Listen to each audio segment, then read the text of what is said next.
2 जून 2009 को चेन्नई शहर में सुबह बिल्कुल आम दिनों की तरह हुई। लोग अपने अपने काम में लगे हुए थे। उन्हें क्या पता था कि एक सोची समझी डकैती होने वाली है। निशाना था कोलाथुर का मुथूट फाइनेंस ब्रांच, जो सोने के लेन देन के लिए मशहूर था। दोपहर तक खबर जंगल की आग की तरह फैल गई। दिन दहाड़े करोड़ों का 40 किलो सोना चोरी हो गया। इस गुस्ताखी भरी वारदात ने पूरे शहर को हिलाकर रख दिया। इतनी बड़ी डकैती, वो भी भीड़ भाड़ वाले इलाके में, बिना कोई सुराग छोड़े कैसे हो सकती है। पुलिस तुरंत मामले की तहकीकात में जुट गई। अपराधियों को पकड़ने और चोरी हुए सोने को बरामद करने का भारी दबाव था। उन्हें क्या पता था कि ये कोई मामूली डकैती नहीं, बल्कि महीनों की प्लानिंग का नतीजा है। डकैती के पीछे के मास्टरमाइंड ने सारी डिटेल्स बड़े ध्यान से प्लान की थी, जिसमें ब्रांच मैनेजर इसाक जॉन का अपहरण भी शामिल था। डकैती से एक दिन पहले इसाक को एक कॉल आया। उन्हें झूठे बहाने से एक सुनसान जगह पर बुलाया गया। जैसे ही इसाक बताई गई जगह पर पहुंचे, कुछ लोग उन पर टूट पड़े, उन्हें एक कार में धकेल दिया और भाग गए। इसाक को एक सुरक्षित जगह पर बंदी बनाकर रखा गया।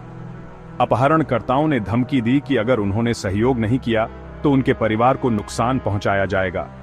उन्होंने इसाक को ब्रांच के सिक्योरिटी सिस्टम, तिजोरी के एक्सेस कोड और उस समय के बारे में जानकारी देने के लिए मजबूर किया जब सोने का भंडार सबसे ज्यादा होता है। इसाक को इस बात की कोई जानकारी नहीं थी कि उनके अपहरणकर्ता जयकुमार नाम के एक शातिर अपराधी के नेतृत्व में काम कर रहे थे।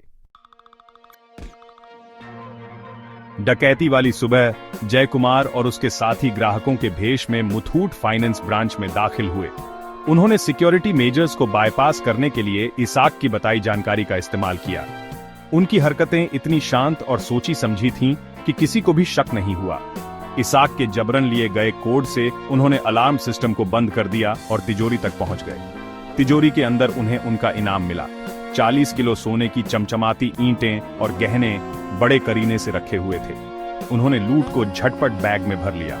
कुछ ही मिनटों में वे ब्रांच से बाहर निकल गए और चेन्नई की भीड़ भरी सड़कों पर गायब हो गए। पीछे छोड़ गए हैरानी और अविश्वास का माहौल। पुलिस हैरान थी। उन्हें समझ नहीं आ रहा था कि आखिर लुटेरे कैसे गायब हो गए। हर तरफ अंधेरा और सन्नाटा था और कोई सुराग नहीं मिल रहा था। ऐसा लग रहा था जैसे लुटेरे हवा में गायब हो गए हों। न कोई आवाज, न कोई हलचल। पुलिस के पास कोई ठोस सबूत नहीं था। उनके पीछे न तो कोई फिंगरप्रिंट मिले और न ही कोई ऐसा चश्मदीद जो उनकी पहचान बता सके। पुलिस ने हर संभव कोशिश की, लेकिन कोई भी सुराग हाथ नहीं लगा। जांच ठप्प थी। तभी उन्हें अपना पहला सुराग मिला, पास की एक दुकान का सीसीटीवी फुटेज। इस फुटेज ने पुलिस को एक नई दिशा दी।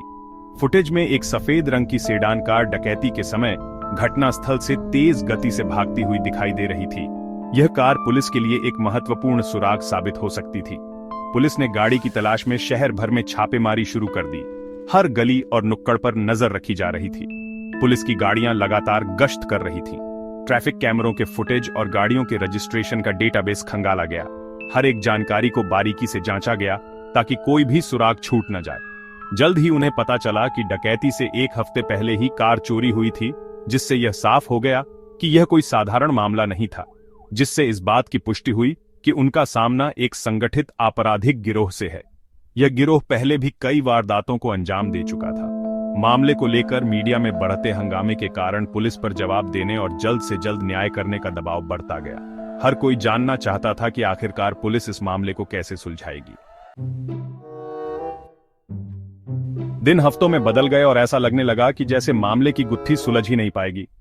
हर दिन एक नई चुनौती लेकर आता था और हर सुराग एक नए सवाल को जन्म देता था। पुलिस की टीम ने दिन रात एक कर दिया था, लेकिन कोई ठोस नतीजा नहीं निकल रहा था। जब मामला सुलझता नजर नहीं आ रहा था, तभी एक छोटी सी जानकारी ने पुलिस को वो सफलता दिलाई जिसकी उसे सख्त जरूरत थी। ये जानकारी एक ऐसे स्रोत से आई थी जिसकी किसी ने उम्मीद नहीं की थी। एक छोटी सी कॉल ने पूरे मामले की दिशा बदल दी। इसाक जॉन के फोन रिकॉर्ड्स की जांच करते समय जांचकर्ताओं को उनके फोन से उनके अपहरण वाले दिन 1 मिनट की एक छोटी सी कॉल का पता चला। ये कॉल उस समय की थी जब इसाक जॉन गायब हुए थे। इस कॉल ने जांचकर्ताओं को एक नई दिशा दी। हालांकि ये कॉल उनके किसी जानने वाले को नहीं, बल्कि एक ऐसे फोन पर की गई थी जिसका पता लगाना लगभग नामुमकिन था। ये फोन एक प्रीपेड सिम कार्ड का इस्तेमाल कर रहा था जो किसी के नाम पर रजिस्टर नहीं था। इसने मामले को और भी पेचीदा बना दिया। हताश हुए बिना पुलिस ने और गहराई से जांच की और उस फोन की एक्टिविटी को ट्रैक किया। उन्होंने कॉल रिकॉर्ड्स और लोकेशन डेटा का विश्लेषण किया और धीरे धीरे एक पैटर्न उभरने लगा। यह पैटर्न उन्हें एक ऐसे नेटवर्क की ओर ले गया जो पहले उनकी नजरों से छुपा हुआ था। पता चला कि डकैती से पहले के हफ्तों में चेन्नई और उसके आसपास के इलाकों से उस फोन पर कई कॉल की गई थीं। ये कॉल्स अलग अलग जगहों से की गई थीं, जो यह दर्शाता था कि यह कोई साधारण मामला नहीं था। यह एक संगठित अपराध का हिस्सा था। इन कॉल्स की मदद से पुलिस छोटे मोटे अपराधियों और मुखबिरों के एक नेटवर्क तक पहुंची और आखिरकार उन्हें मास्टरमाइंड यानी खुद जय कुमार तक पहुंचने में सफलता मिल गई। जय कुमार ने अपने अपराधों को छुपाने के लिए कई चालें चली थीं, लेकिन पुलिस की मेहनत और उस एक छोटी सी कॉल ने उसे बेनकाब कर दिया। भाग 6 जय कुमार का जुर्म कबूलना। पुलिस जय कुमार को पहले से जानती थी। वह उनके रडार पर था, लेकिन उन्होंने कभी नहीं सोचा था कि वह इतना बड़ा अपराध कर सकता है। उसका पुराना रिकॉर्ड रहा है, छोटी मोटी चोरी और धोखाधड़ी के केस उस पर पहले भी दर्ज हैं, लेकिन ये मामूली अपराध थे जिनमें कोई बड़ी साजिश नहीं थी। हालांकि किसी ने कल्पना भी नहीं की थी कि वह इतनी बड़ी डकैती की साजिश रच सकता है। यह एक बहुत ही जटिल और विस्तृत योजना थी जिसे उसने महीनों तक तैयार किया था। पुलिस ने जय कुमार को उसके ठिकाने से गिरफ्तार कर लिया और सख्ती से पूछताछ करने पर वह टूट गया। उसने अपने अपराधों को कबूल कर लिया और पुलिस को सारी जानकारी दी। उसने बड़ी चालाकी से की गई डकैती की बात कबूल कर ली और इसाक जॉन के अपहरण से लेकर चोरी हुए सोने को ठिकाने लगाने तक अपने ऑपरेशन की सारी डिटेल्स बता दी। उसने बताया कि कैसे उसने हर कदम की योजना बनाई थी। जय कुमार के कबूलनामे से पुलिस के होश उड़ गए। उन्होंने कभी नहीं सोचा था कि वह इतना चालाक और योजनाबद्ध हो सकता है। उसने बताया कि उसने अपने साथियों को बड़ी सावधानी से चुना था।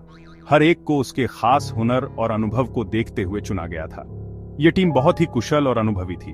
उसने महीनों तक डकैती की योजना बनाई थी, ब्रांच के सुरक्षा इंतजामों का अध्ययन किया था, कर्मचारियों की आवाजाही पर नजर रखी थी, यहां तक कि भ्रष्ट अधिकारियों से अंदरूनी जानकारी भी हासिल की थी। यह सब कुछ बहुत ही सुनियोजित और संगठित था, जिससे पुलिस भी हैरान रह गई। भाग 7 जाल बिछता है। जय कुमार के कबूलनामे के बाद पुलिस ने गिरोह के बाकी सदस्यों को पकड़ने के लिए तेजी से काम करना शुरू कर दिया। चेन्नई में कई जगह एक साथ छापेमारी की गई, जिसमें उसके साथियों को गिरफ्तार कर लिया गया और चोरी हुए सोने का एक बड़ा हिस्सा बरामद कर लिया।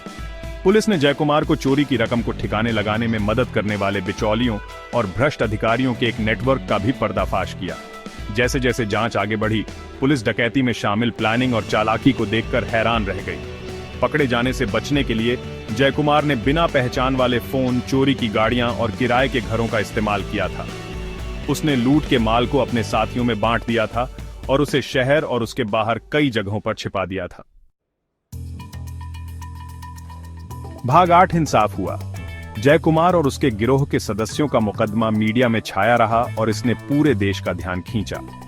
अभियोजन पक्ष ने सबूतों का अंबार लगा दिया, जिसमें जय कुमार का कबूलनामा, गवाहों के बयान, सीसीटीवी फुटेज और बरामद हुआ सोना शामिल था। लंबी चली कानूनी लड़ाई के बाद 2023 में अदालत ने अपना फैसला सुनाया। अदालत ने जय कुमार और उसके साथियों को डकैती, अपहरण और आपराधिक साजिश का दोषी पाया। इस दुस्साहसिक डकैती के मास्टरमाइंड जय कुमार को 20 साल की कठोर कारावास की सजा सुनाई गई, जबकि उसके साथियों को अपराध में उनकी भूमिका के आधार पर अलग अलग सजाएं दी गईं। अदालत ने बरामद हुए सोने और डकैती की कमाई से हासिल की गई संपत्ति को भी जब्त करने का आदेश दिया। भाग 9 सीख। मुथूट फाइनेंस डकैती इस बात की एक बानगी है कि अपराधी कितने दुस्साहसी होते हैं और कितनी बारीकी से प्लानिंग कर सकते हैं। यह मजबूत सुरक्षा व्यवस्था, चौकस कानून प्रवर्तन और अपराधों को रोकने और उन्हें सुलझाने में तकनीक की लगातार बढ़ती भूमिका के महत्व को उजागर करता है। यह मामला अपराधियों को सजा दिलाने में लोगों के सहयोग के महत्व को भी रेखांकित करता है।